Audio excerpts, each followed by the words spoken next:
Alright, so let's take a look at my melon patch. These are all volunteers.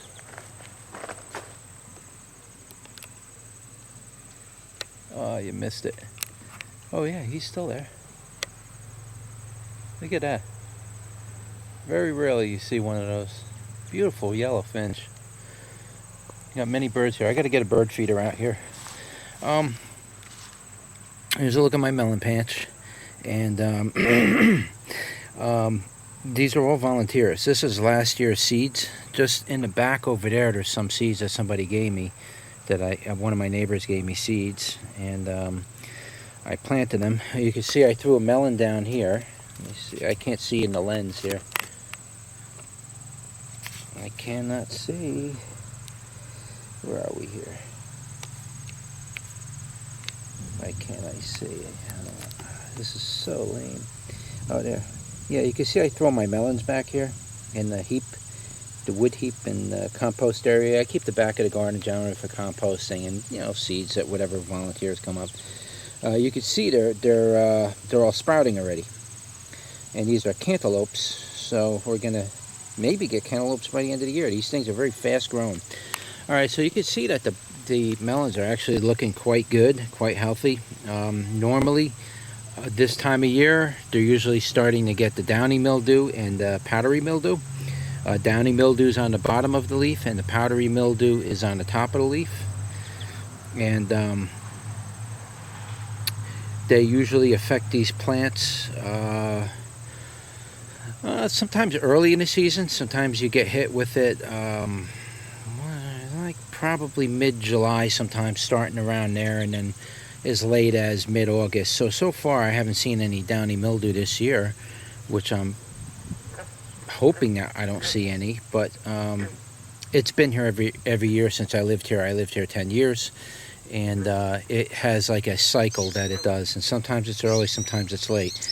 This year I don't see any downy mildew, so my melons are actually doing quite good here this year. What I want to show you is, yeah, I know the pond is muddy.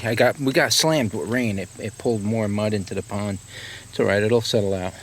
What I want to show you is this, and what it turned out to be. I thought these were cantaloupes I threw back here, and I normally do throw cantaloupes and watermelon, you know, rinds and stuff like that. It all goes back in this area.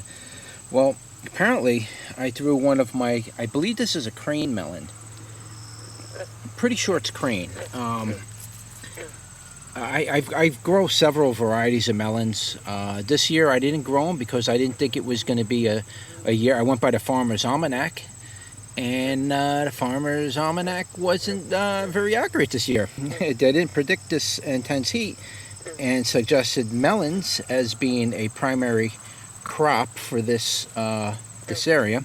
So I didn't really focus on melons. I thought it was going to be a tomato year again. So it turns out this is a melon year. We got the heat for it. We have the rain, the humidity. It's perfect melon environment. And yeah, it turns out that this volunteer that came up is all crane melons. You can see I got some nice sized ones already forming down here.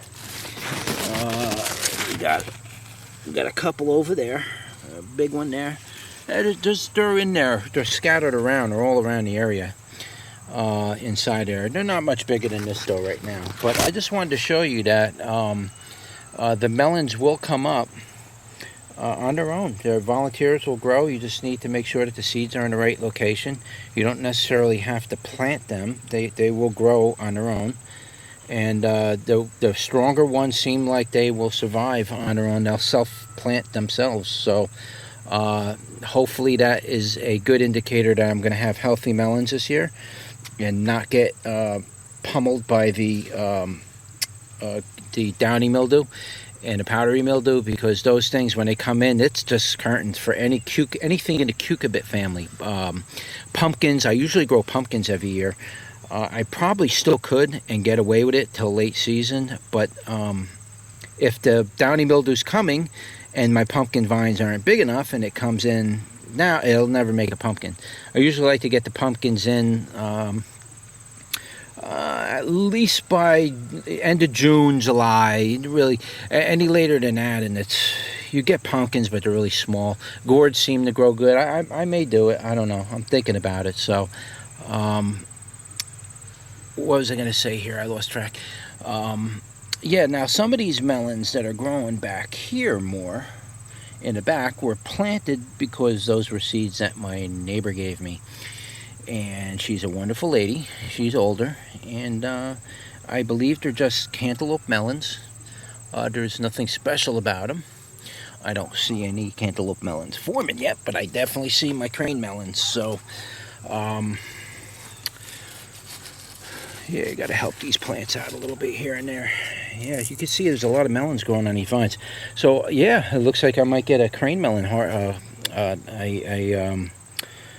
harvest this year, you know.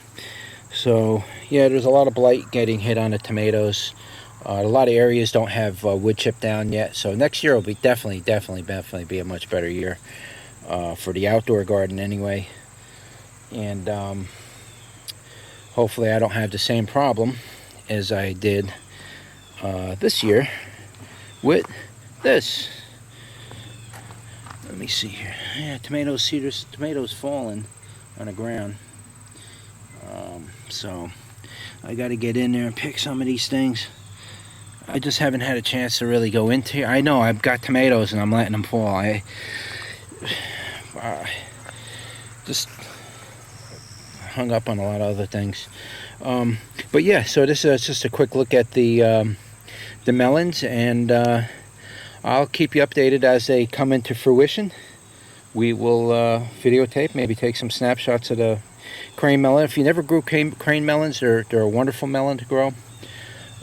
They're almost similar to the Cranshaw melon. I love Cranshaw's melons. Cranshaw melon has a very distinctive taste.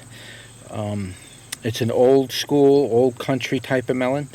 And this kind of reminds me of that, but we'll do a taste test on these melons once they get a little larger and they're ready for harvest. These take a while to grow. They get quite big too.